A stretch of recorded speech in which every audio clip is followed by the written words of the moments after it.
พาทุกคนมาเบิ่งบอนนี้เนาะการก่อสร้างเส้นทางเขตสีหอมนี่ตอนนี้เขาจะเทไปตรงนะทุกคนเนาะต่อไปจะเป็นมีการเบิดสุกคนตอนนี้เราอยู่แถวเขตแคมป์ของเนาะมื้อนี้ก็สิพาทุกคนมาขี่เลาะเบิ่งเลาะส้มเวียงจันทน์กันอีกเทื่อนึงทุกคนสิพาทุกคนไปแถวเขตสีหอมเนาะตอนนี้แสดงว่ามีการก่อสร้าง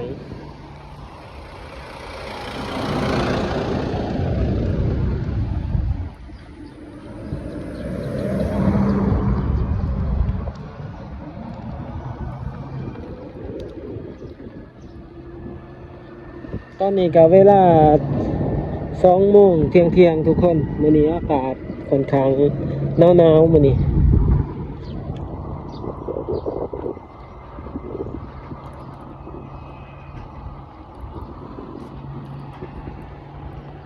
ถนนนี่จนเป็นขาบน้ำมันยามแรงแถวนี้ก็สิคึกคืนเนาะ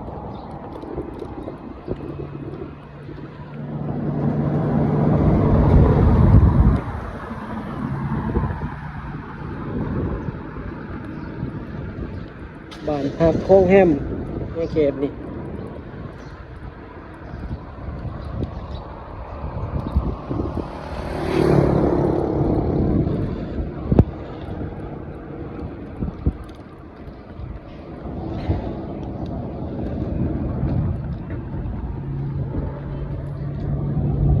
มีบาร์มีคาเฟ่หลายอยู่ในเขตนี่ทุกคนแคมป์ของคุณเนาะโรงแรมอมริซึ่งว่ามีเราเห็นอยู่ไทยเนาะทุกคนเนาะโรงแรมอมริ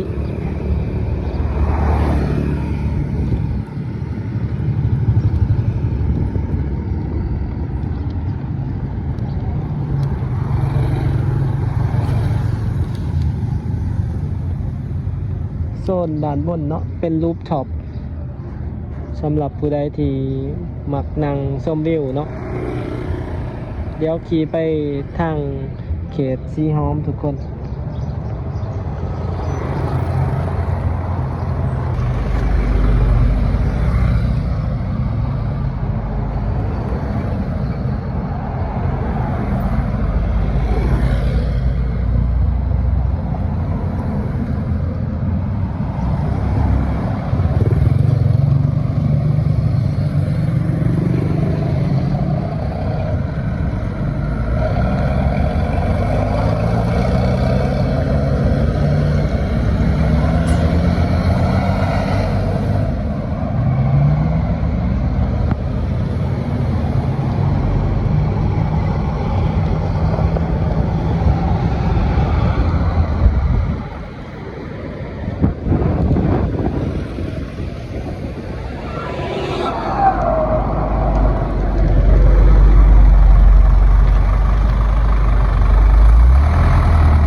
เป็นการก่อสร้างโรงแรมเนาะทุกคนขวามือเอา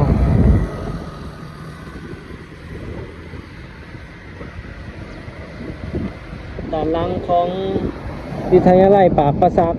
เส้นทางนี้กัน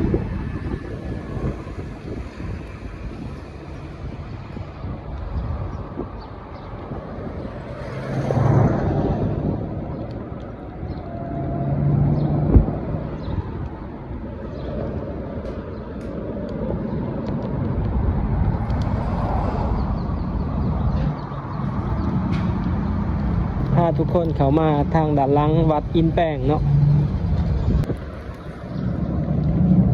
วัดอินแป้งวัดองค์ตื้อทางหน้าเฮาเดี๋ยวจังสิพาทุกคนเลาะไปแถว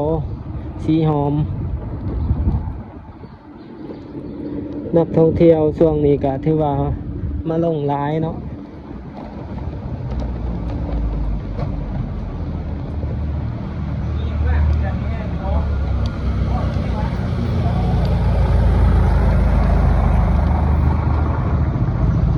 น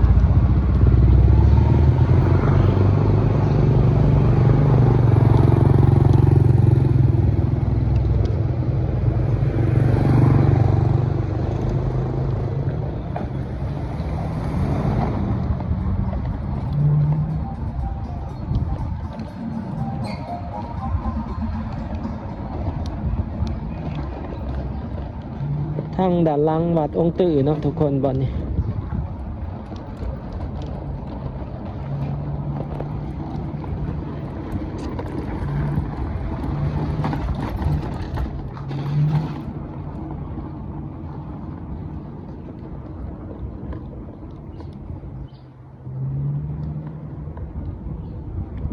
โซนท่องเที่ยวบ้านพักห้องแฮมทางหน้าเฮาหารเฟอก็สิมีคาเฟ่หารเฟอหลายในเขตนี่ห้องแฮม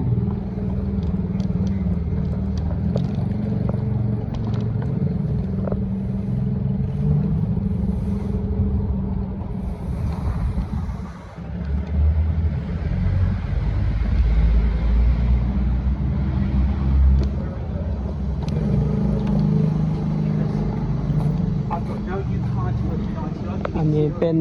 วัดมีไส้ทุกคนงามเลย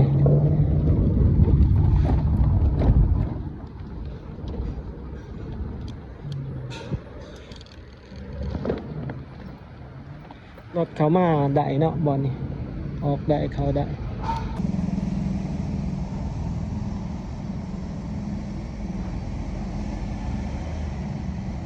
เป็นวัดมีไส้ทุกคน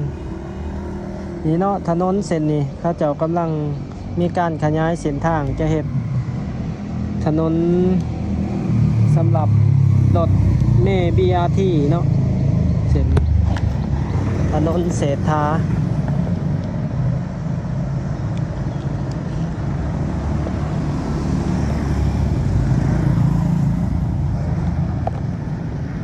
บรรยากาศถนนเส้นนี้ทุกคนสายไฟทางหนาเส้นนี้ก็น่าจะมีการเอาสายไฟลงดินเนาะในอนาคตมนี่เนาะเดี๋ยวขี่เลาะเข้าไปซอยแถวเขตสีหอมทุกคน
เริ่มขยายขอบทางแล้วเนาะบอลนี่แถวเขตสถานทูตแถวไก่กับหอคำนี่เนาะ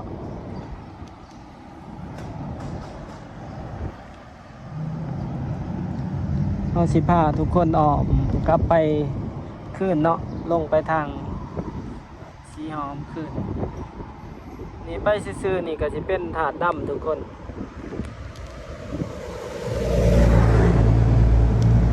แต่เฮาสิพาทุกคนเลี้ยวสายบอลสีแยกนี่เนาะสีแยกไฟแดงเลี้ยวสายบอล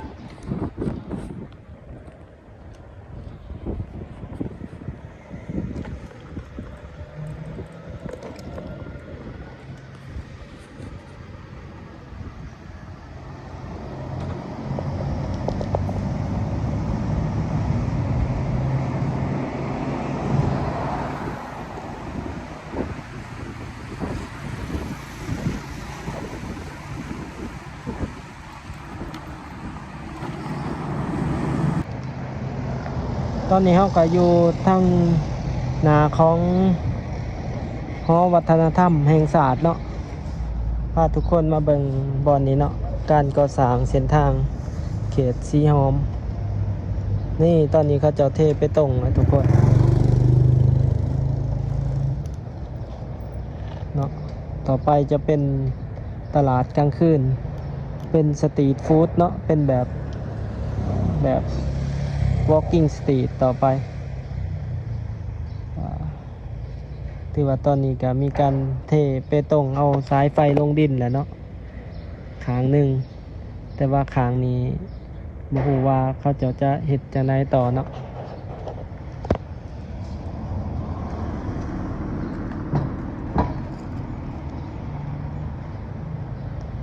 ครับประมาณนี้ทุกคนสำหรับในเขตนี้เนาะถนนเดี๋ยวเขาสิเลาะขึ้นไปทางนี้เนาะ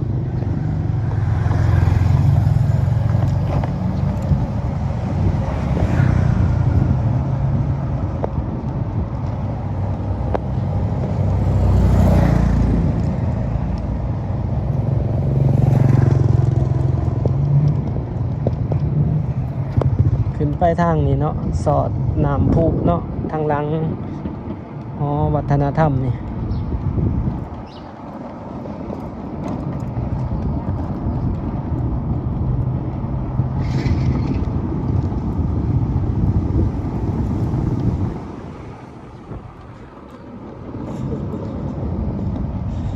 นักท่องเที่ยว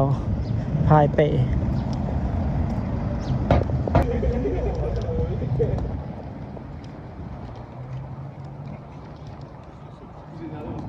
เอากลับมาสอดออกน้ำพุเนาะทุกคน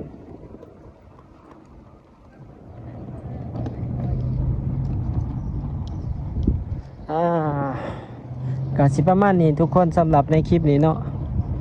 ถ้าผู้ใดมักหรืออยากสนับสนุนกันก็อย่าลืมกดไลค์กดแชร์คือเก่าเด้อทุกคนตอนนี้ก็ต้องขอกล่าวคำว่าขอบใจและก็สบายดี